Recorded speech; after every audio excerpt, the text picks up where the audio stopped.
My name is Jamal. My background is in business as well as in education. I started out in business in the franchising, food franchise area. And then I shifted over to education because I wanted to increase my impact. So I started out as a teacher. Then I became a principal, led a school with about 20 or so team members, serviced 250 students, then became the leader of a school that serviced 950 students with approximately 90 to 100 staff members. And so I've dealt with small teams, large teams, no teams, and the whole gambit. And so I'm just excited to be able to share my experience and things that I've learned with you. Awesome. Thank you so much. And we're going to share our presentation on your screen. So hopefully you're looking at it from a view where you can, actually see what's on the slides. If not, again, don't worry. We are recording this and it will be on YouTube later for a replay for you to share with any of your colleagues, especially if you found anything, very helpful during this time. So let me just take a moment here and share my screen. And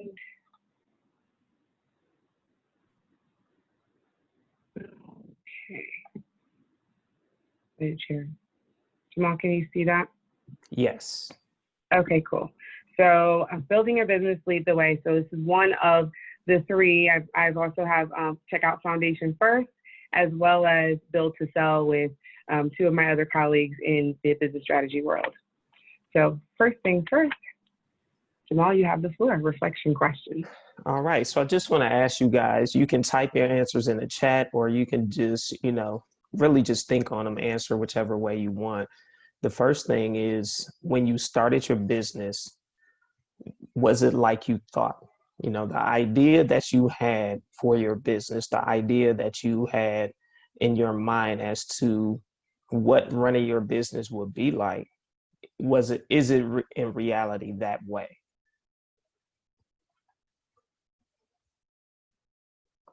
Then my second question, I see someone answered in the chat. Somebody said no. I see some no's. And my second question is, do you feel like you were adequately prepared for the challenges that you face right now and the challenges that you faced in the past as a business owner? I see some no's again. No and no. Getting there. Okay, good. And so we see that it's not like what we thought.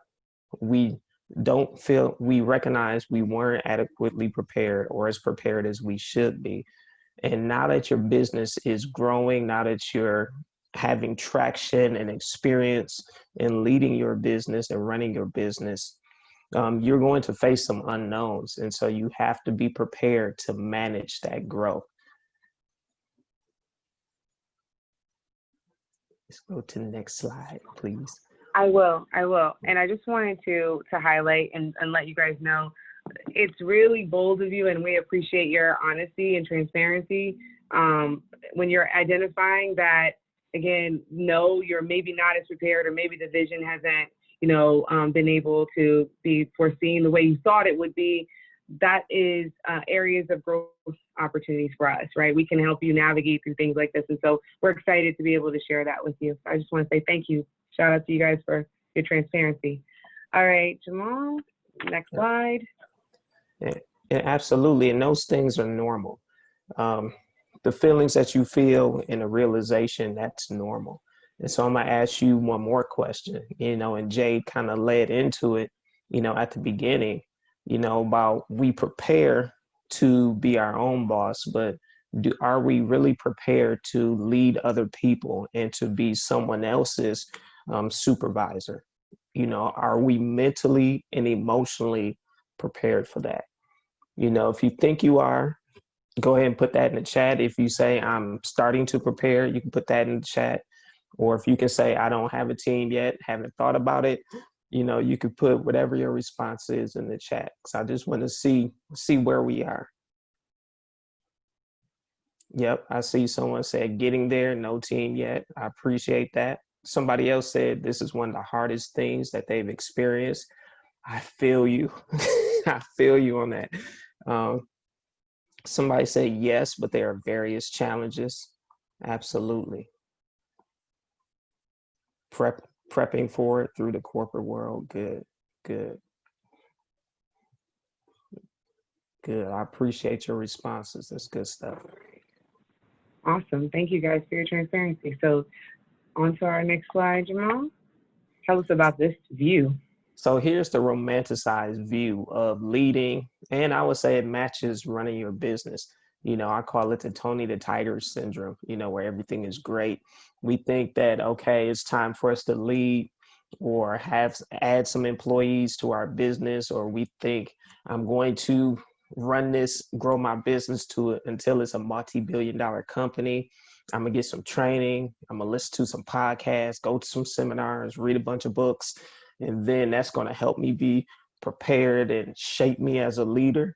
And then as I step into that position, or as I grow, as my business grows, the demands come upon me, and then I just embrace them and walk it out, and I produce results, and boom, I'm this mogul after a period of time. Put me on the cover of Inc. magazine.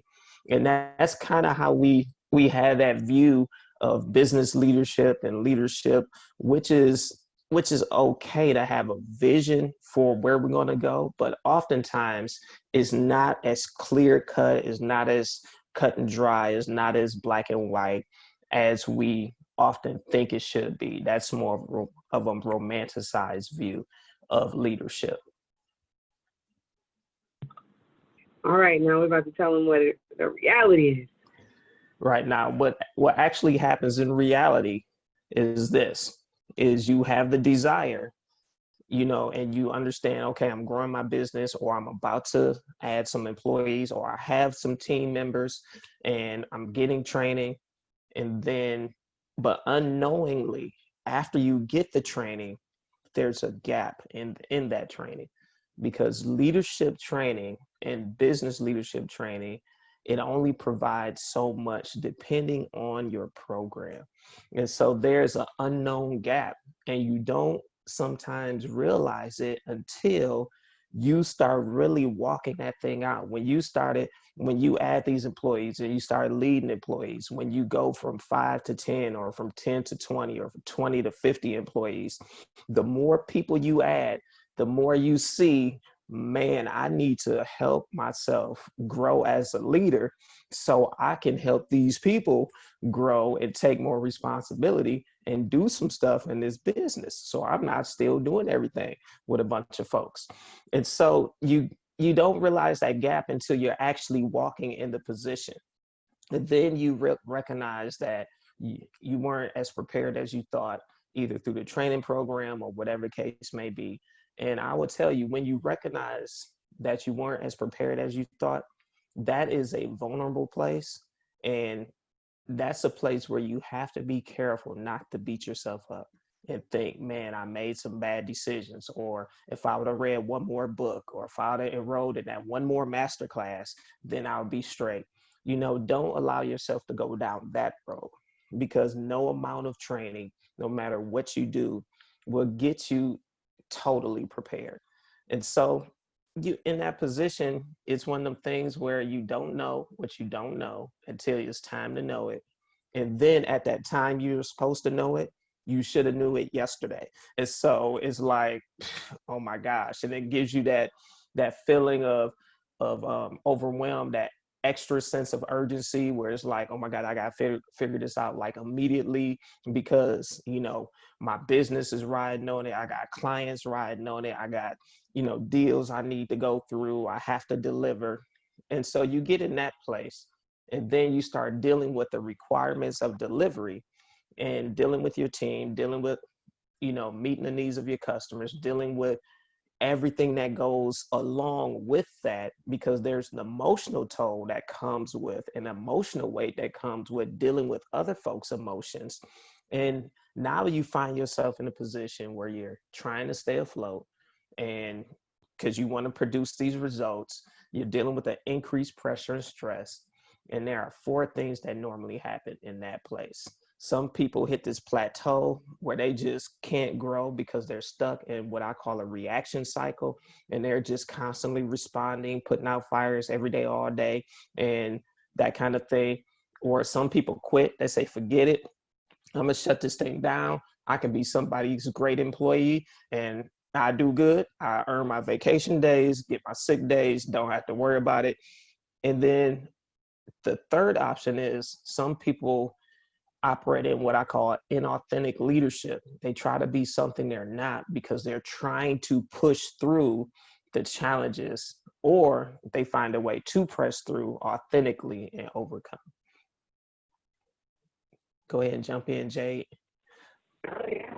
You know, I have some examples to share. So in the heart of transparency, you know, I've been able to work with a lot of clients who are able to, you know, learn from me and my experience. I think it's very important that we share from a place of transparency of the things that we've been through, because I was not always once the great leader that people view me to be today. And I know that Jamal is going to definitely touch on this, which I really appreciate you being on the webinar today as well, Jamal. But there are things that I needed to learn. And as Jamal has told me before, as we've been working together, unlearn as well, so that I can make sure that I'm navigating through an appropriate leadership space. As some of you may know or may not know, All About You Staffing, my company, has over 60 employees, and navigating through each individual personality and everyone's needs and things where, you know, I'm always having to make sure that my employees feel valued. They have a space to communicate with me. Sometimes, and I'll be honest, and if any's listening to me right now, which I think there are, but I'll be honest, sometimes I just want to say, can you just shut up and get the job done, right? So there's been those times. I think we are all navigating through those times where it's just like, let's just get the job done. Let's get it done. Let's get this money and stop all the complaining, stop all the whining, right? But in the reality for me, being able to figure out what I didn't know, how I'm able to navigate, I use mentorship and leadership training in order to help me navigate and become a better leader as well. So this is some really good information and insight that Jamal is sharing with us about the reality and what else he's going to share with us in a moment. But it helps me realize that, hey, I haven't always been a great leader, and I had a romanticized view, like, oh, I'm going to get these coins, and I used to work in the corporate world, and I used to make extra money, and then all of a sudden I'm like, oh crap, I got to like care about people's feelings and make sure they got benefits and do all these things that I wasn't necessarily prepared for as well. And so that'll coincide with some of the strategy processes that Jamal and I work on and collaborate on together. So Jamal, our next slide, please. Yeah, I appreciate you sharing that, because that takes a toll, and it's a whole different thing to think about the emotional state of a team member, because that's not something we readily or always think about. We don't think about the emotional state of the people. We think, okay, you're a professional. I'm paying you to do a job. I'm evaluating you on your performance. Get her done. You know, toughen up, chief. I got to suck it up. You got to suck it up. We all get it done.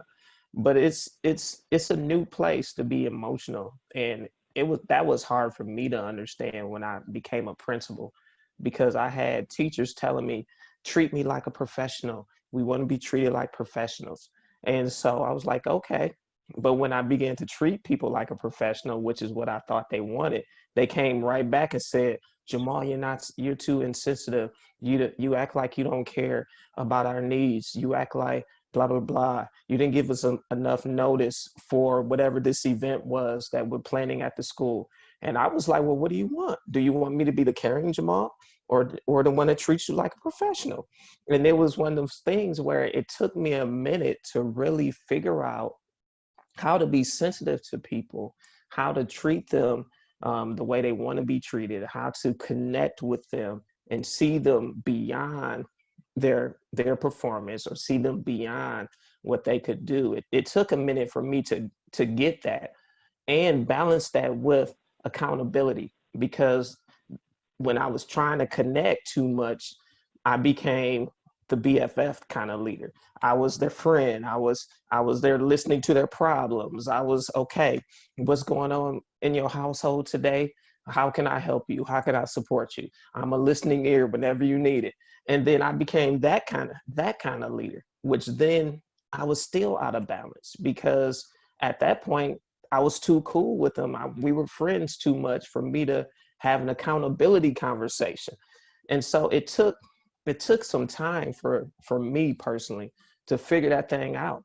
How can I care for people, but how can I still have this level of responsibility and accountability with them in terms of performing the task, which is why we're all here together. We're here to accomplish the vision of our business.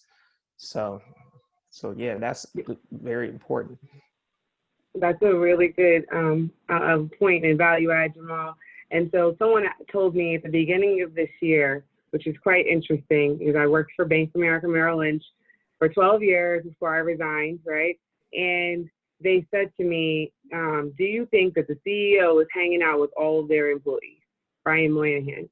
And I had to take a step back and really think about that for a moment and what that meant for me in progress and things of that nature, meaning, do they respect me enough? Is there enough where a healthy balance of me caring and making sure that they're taken care of, but then also on the back end, I'm making sure that, I am strict and I have a high, hold them accountable to guidelines and procedures. So yeah, I definitely can resonate with what you're talking about in regards to like actually managing through those pieces. So this is going to be some value add thoughts here, Jamal. Yep. Shall I move to the next slide? Yes. Okay. So here's some questions, I want everyone to think about. And I know I saw people answer when they answer one of the previous questions. The first thing you want to think about, and you can answer in the chat, or if you don't want to answer, you can just kind of answer internally and ponder. Do you feel that you have a dream team? Now, let me preface that by saying a dream team is different from a team. A dream team is a team of people who are sharing the responsibility of running your business. They have your vision to heart. They operate it as if you would operate it. And so they have your heart for it. And so do you feel that you have a dream team? Now they can be a dream team in the making, or they could be, yes, they're a dream team, or you could say, nah, they're not my dream team. They're just a bunch of folks that's gathered together to collect a check. Which is cool. Okay, I see We it. got a Not not. yet. We got a not yet. Yeah. Thank you for sharing. A not yet, and that's real. That's real. Okay. And so my next one is: does your team, wherever they are on your spectrum of yes, dream team, or no, or wherever they are, do they operate like a well-oiled machine? Or are there gaps in their performance, or gaps where things seem to fall through the crack, or they would fall through the crack if you didn't intervene or remind them or prompt them or that kind of thing? So think about that. And again, you can answer in the chat if you would like, or you don't have to.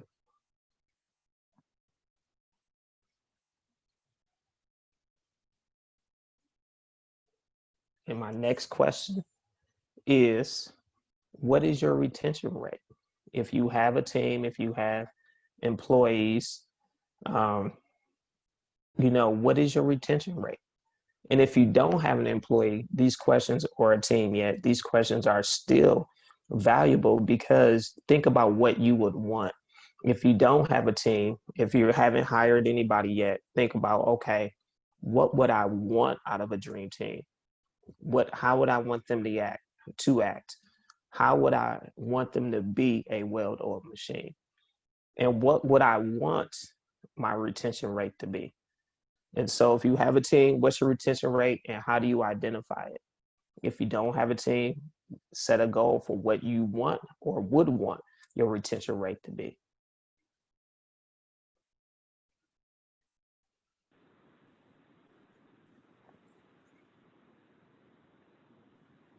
Jamal, here's a funny, interesting, fun fact for everyone. All Light Staffing has an 87% retention rate with part-time employees year over year. So with that being said, you know, people who are coming back and working, and I tell people this a lot, people don't always leave jobs, they leave people, crappy leaders. So thinking about your retention rate of people leaving the job, or if on your team, if you have people who stay with you for a long period of time. Even when I worked in the corporate world, I had people who stayed on my team that were like, I actually just don't want to go to another team because I enjoy working with you. And you know, it doesn't feel like work when we work. And so something to think about for you guys, whether you're a business owner or still working in the corporate world, what are you adding value? How are you adding value to your team that makes them feel like this is a place I want to spend 40 hours of my week? Yeah, absolutely. And that's a great point, because part of the reason why, like you said, people stay is because of your interaction. I mean, pay and benefits are definitely a factor. And so you can't control if someone decides to leave you because of a income generating opportunity that may be greater than what you're able to provide. But the atmosphere and the culture that you create and just who you are as an individual play a significant role in people wanting to stay, you know. And you know, Jade's doing it with part-time employees, and so you can do it with part-time staffing, you can do it with full-time staffing. You know, it's all it's in you, it's on the inside of you, and how you are able to connect with your people. And my next question is, do you feel overwhelmed even though you have a team? So, do you feel like I got these people here, but I'm still overwhelmed, whether it be because of their emotional baggage that they're bringing, or because it seems like you're still doing everything? Is like, I would give it an example of playing basketball. It's like the Lakers when Kobe first started playing. You know, they just kind of stood around and made Kobe do all the work. And so now eventually they grew out of that point and became a team. But do you feel like you're like the person doing all the work and everybody's taking up space and just kind of standing around, you know, causing that overwhelm?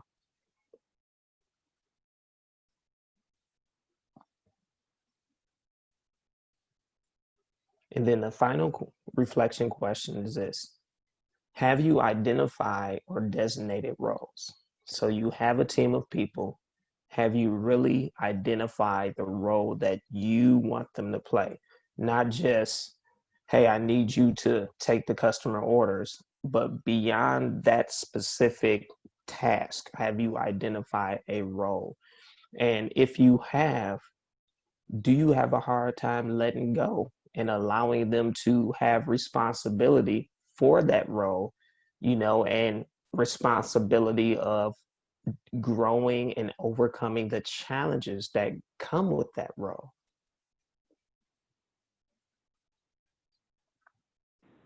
Now, you know, I got to add something to this, okay, for all of you lovelies out here.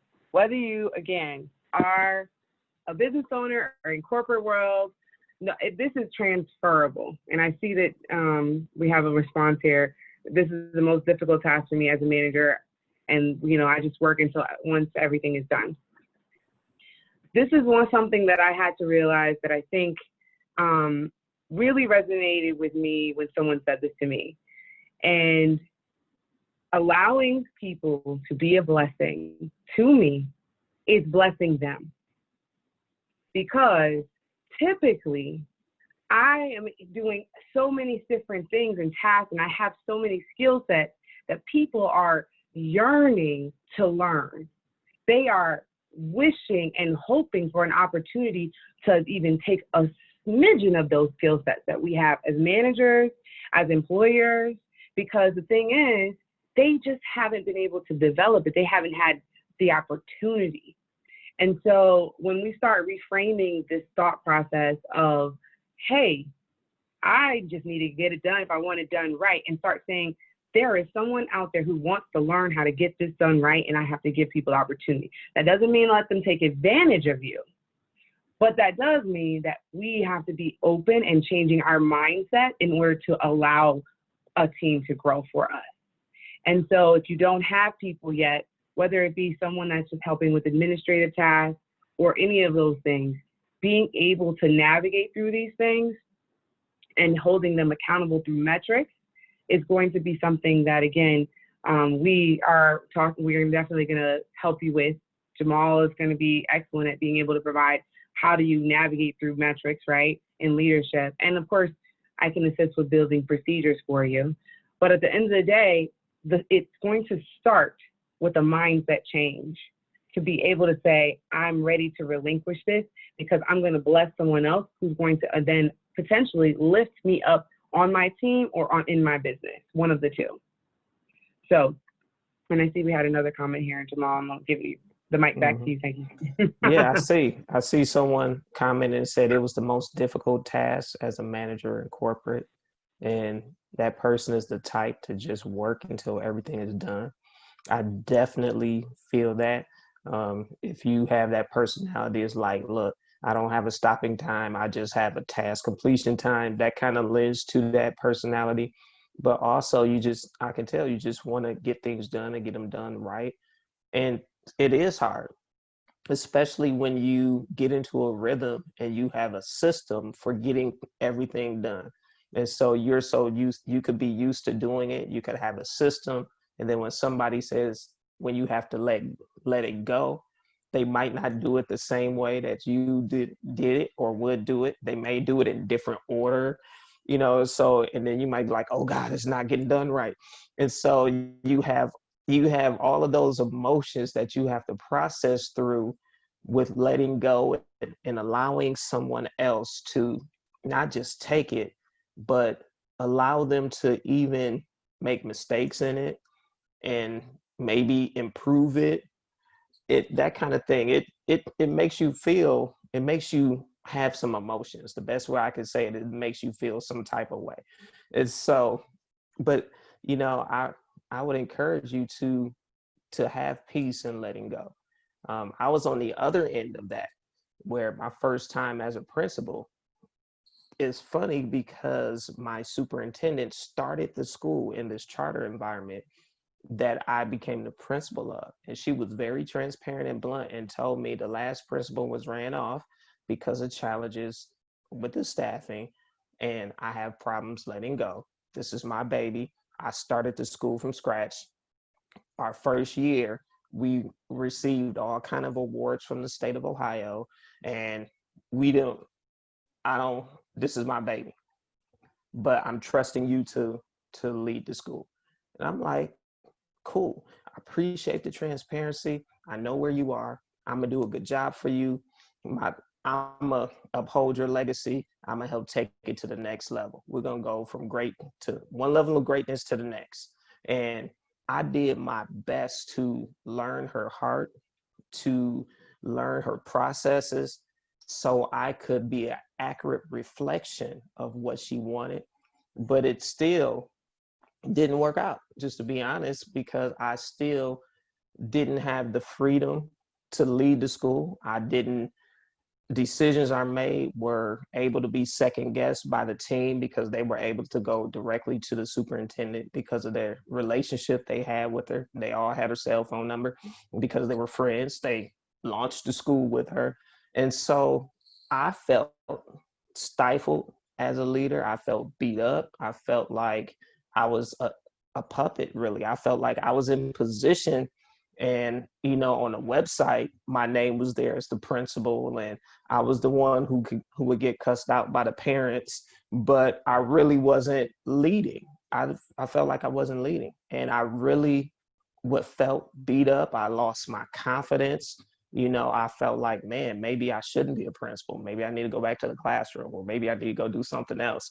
And it was like a not good situation for me because I was on the receiving end of the not being able to be something, not being able to be let go. It was given to me, but it was still being held on to the point where I didn't even I stopped like being there.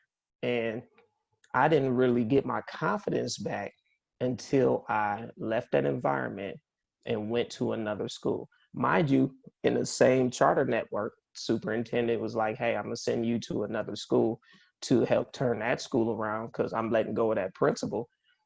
But not being in her baby is what allowed me to have the freedom to really lead again and to find my confidence.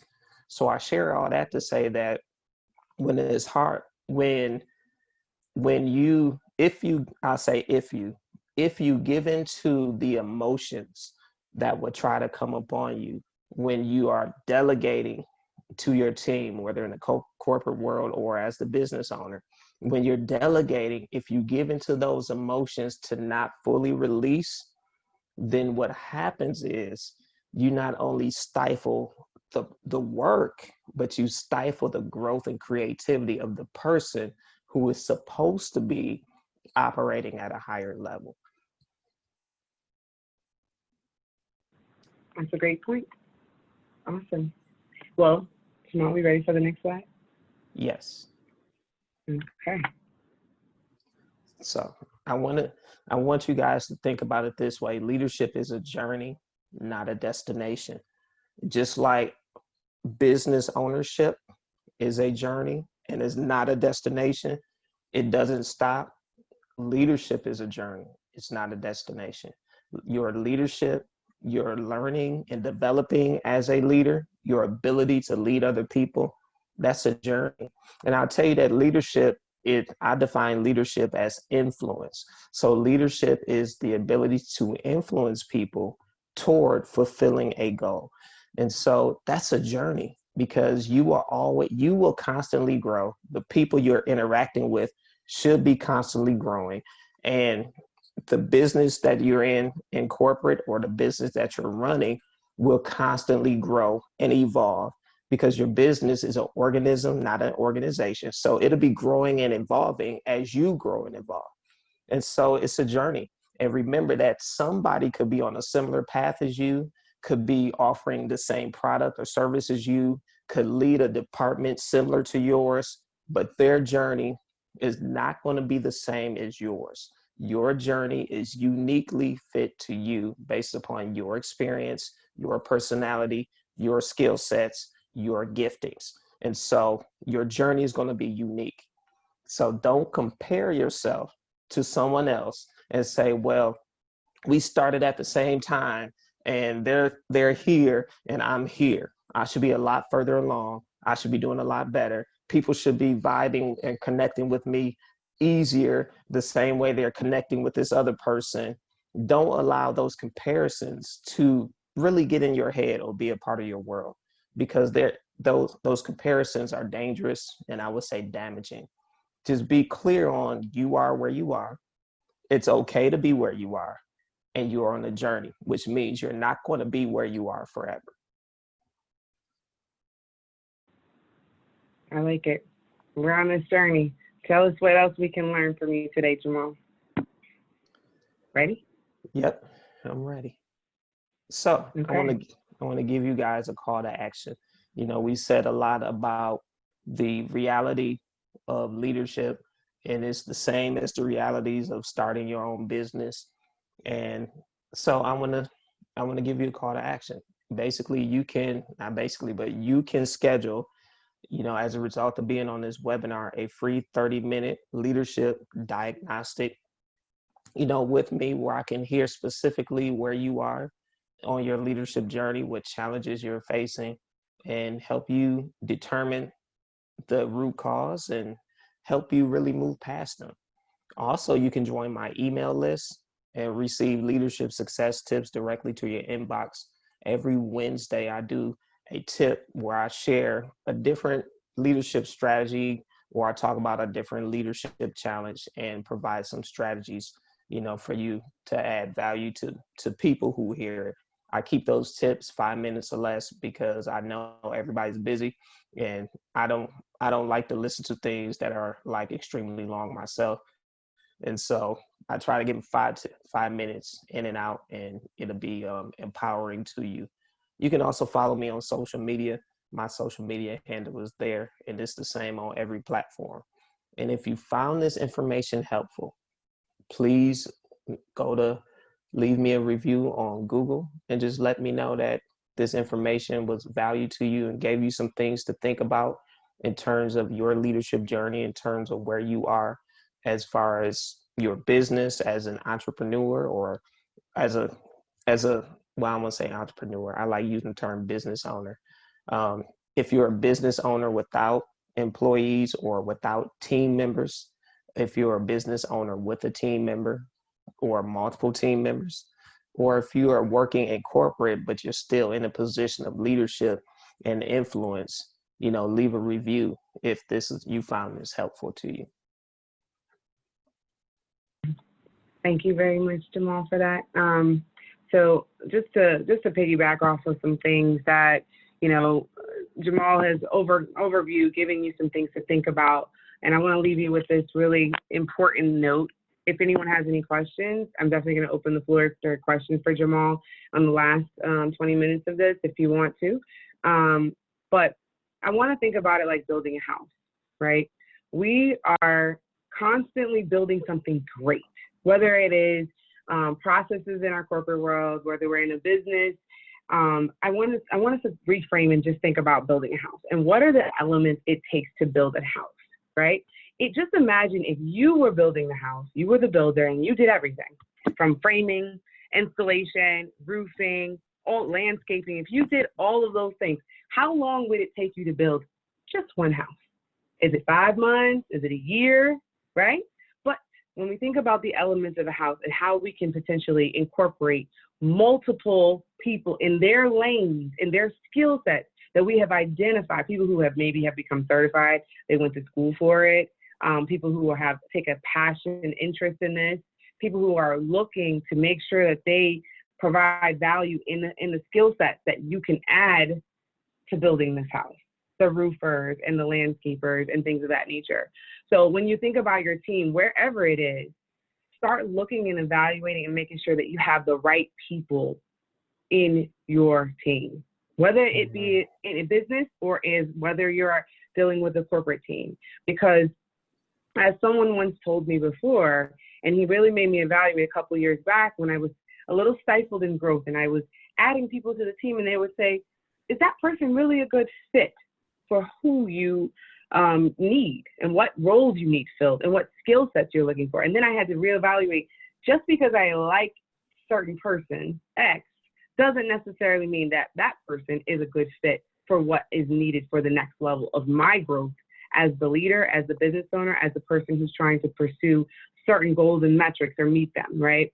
So think about building your house as your business, right? The foundation of it. I have that other webinar that you're happy to access. It'll be on YouTube as well, Foundation First. But being able to build your team and think about those roles. And then once you are able to do that and say, okay, I've identified where I want my business to go and who are the people, what are the roles, what are the titles, is there an admin, is there a social media person, is there someone that's going to help me with different public relation matters? Who is it? And then you'll be able to reach out to Jamal and he can help you figure out a leadership plan, right? And I'm able to assist with procedures, processes, and how you can hold them accountable from a metric standpoint. But it's going to take some learning and unlearning to get to that next level. So we're super excited to share with you some of the concepts and ideas. Again, if you have any questions at all, please drop them in the chat box. Otherwise, I hope that you guys have a fantastic evening, and I really appreciate you for joining. We'll be sending you an email soon to follow up. So thank you guys. Jay, what you said was really good. And can I add something to what you just said about the fit? Sure, Because that triggers a whole nother type of conversation. That's a whole nother webinar we probably could do about finding people, make sure they're the right fit. But one thing I want you guys to think about as well is, as you are looking at your teams and seeing if they are a fit for the vision that you have for your business or your department that you're leading, also think about if they are properly placed, because sometimes you can have a person on your team and they can look like they don't fit because they're not performing. They can seem like the one who's not gelling in the overall vibe and flow of your team, but they could just simply be improperly placed. And so you want to make sure that where you have people placed, what role that you have them in is a role that's a good fit for their skill set, but also their personality. And so you got to make sure that the role is in alignment with the individual, because some of that lack of performance, some of that awkwardness, some of that this person needs to go, could come from them just not being in the right role. And I'll share a quick story with you. When I was a teacher and I was in the principal prep program, there was a teacher who was teaching sixth grade, sixth, seventh, and eighth grade science. He had a rotation. And so he wasn't doing very well. Long story short, he was terrible. The kids weren't listening to him. He couldn't get it. He couldn't control the class. They weren't engaging in his lessons. And so because I was in the program, I was assigned to mentor and coach him. So I was coaching him, giving him strategies. They weren't working. And I'm thinking, man, is this me? Are my strategies not good? But the same things I was teaching him, I was using in my classrooms, and they were working fine. I could go to his class and the kids would automatically respond to me, but they weren't responding to him. So this went on for months. Towards the end of the school year, because this was a charter school, and this particular network, teacher contracts were renewed every year. They were 1-year contracts. So my principal mentor asked me, what would you do? Would you renew his contract, or would you keep coaching him? What would you do? Now me, I'm thinking, this dude not performing, he got to go. And so I said that, but my mentor was a lot smarter and wiser than me and had more experience. And he said, no, I'm not going to do that. I'm not going to let him go. Because I'm thinking, like, poor performance, wasn't responding to coaching, got to go. We've done all we could do. My mentor didn't do that. He offered he offered this teacher the opportunity to switch to a different grade level. So he had the opportunity to switch to teach science in 3rd grade or 5th grade. The teacher that wasn't performing chose 3rd grade. And I was assigned to continue coaching him. The next school year, he rocked it out. I mean, this guy was a superstar. He was so phenomenal. The kids were shooting like little basketball hoop things in the classroom. They had their own chants. I mean, that class was fun. I liked going in there just to observe because of the energy that was in the room. And everything I had, the strategies I had given him before, he implemented flawlessly, and then had other stuff that I didn't even suggest. And so I learned from that experience, I would have fired somebody who was a rock star because they were improperly placed. And so I share that with you to say that when you are looking at your team, it's very important to look at if they are properly placed, because you don't want to fire or let go of a rock star simply because they are in a role or position that's not suited for their personality or skill set. And so I just want to share that so that you guys could keep that in mind as well. That was a huge value add for sure. I like that story. Thank you, Jamal, for sharing. Awesome. Well, guys, I don't have any questions, so I look forward to hearing some feedback. Let us know that you like it. Leave a review, and we'll send you an email to follow up with us. You guys have a good evening tonight.